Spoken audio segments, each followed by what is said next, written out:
what is sin anyways? Is this a sin? Or is this a sin? What about this?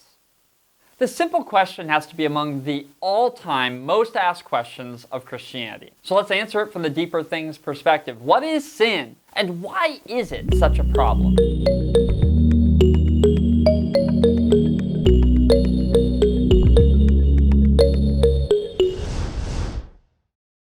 Hey, are you new here? Welcome. I'd love to meet you. So make sure to quick jump down in the chat and say hello. But today, we're tackling the question, what is sin?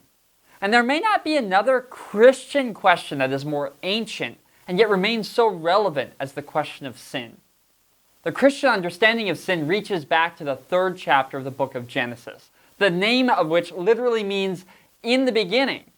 So in the beginning of the book, about the beginning of everything, we're told how sin entered the world through humanity's direct contradiction of God's plan.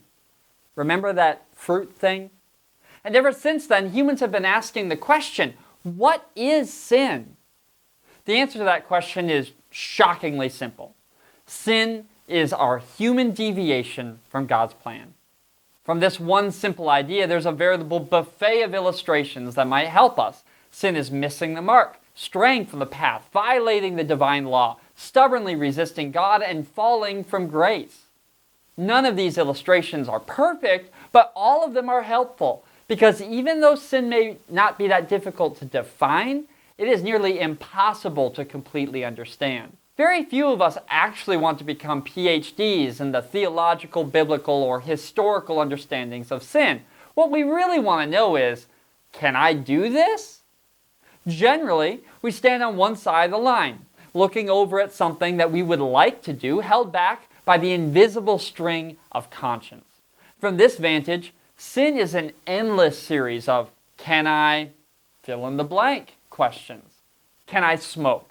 Can I get tattoos? Can I drink alcohol? Can I swear? And so on and so forth. The problem with this very limited individualistic understanding of sin is that over time, the Christian faith becomes malnourished into a rigid set of moral imperatives that are just motivated by guilt. Unfortunately, many people equate being Christian with 3 basic tasks. Go to church, avoid doing bad things whenever possible, and then feel sufficiently guilty when they do.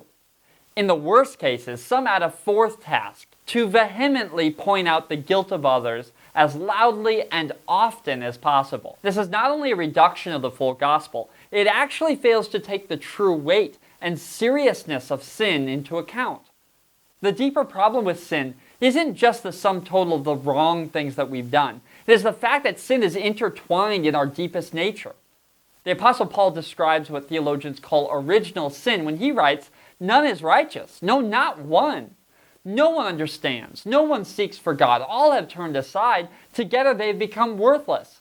From this vantage, sin is universal. It's not just the result of individual human actions. It is a shared human condition. It is unfortunate how often Christians misunderstand this aspect of sin. It starts with good intentions. We want to be the best person, even the best Christian that we can be.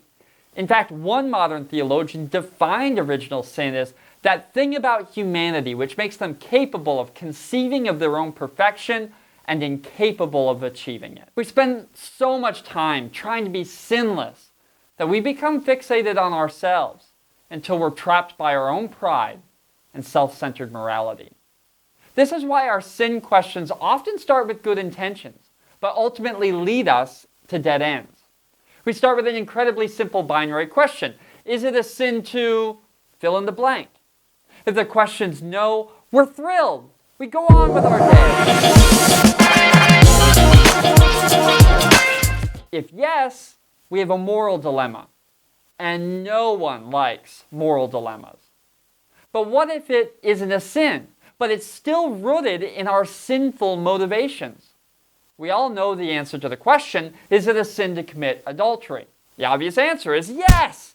Committing the act of adultery is sinful. Let's pack up shop and head home.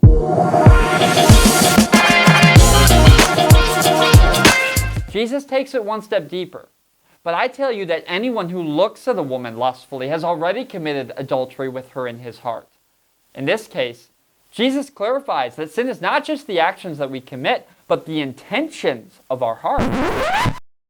This is why sin tempts Christians to become so wildly judgmental. In focusing on other people's brokenness, we avoid the much more painful discipline of judging the thoughts and intentions of our own hearts. After all, who wants to confront the reality of our own misplaced motivations? It is much easier to judge others for something that they did or didn't do than to recognize our own sinfulness and our constant need for grace. My point is that sin is more than just when we occasionally do bad things. Sin is a problem that has been built into our human nature. It is a problem so deeply intertwined within us that it has the power to shape our imaginations, our self-image, and our relationships with others. Sin is so fundamental and so powerful that Christians can't really talk about sin without then talking about grace. So I plan to make a video about that soon. And definitely hit that thumbs up button if you would like to see that video. I'll link it here in the video description so that you can see part 2 once that comes out. Sin is much more than just doing bad things. And the Christian life is way more than just trying to do less of those bad things. Sin is human deviation from God's plan. And from the Christian perspective, sin matters deeply because it isn't just a cumulative list of all the bad things we've done. It is a part of human nature. A part that pulls us away from God's best plan for our lives. A part that needs a drastic solution by Jesus Christ. All right, so obviously this video just scratched the surface on sin. Clearly, there's a ton more that we need to talk about. So make sure you get subscribed so that you don't miss the future conversations that will flesh out more nuance about sin, about grace, and many, many more essential tenets of the Christian faith.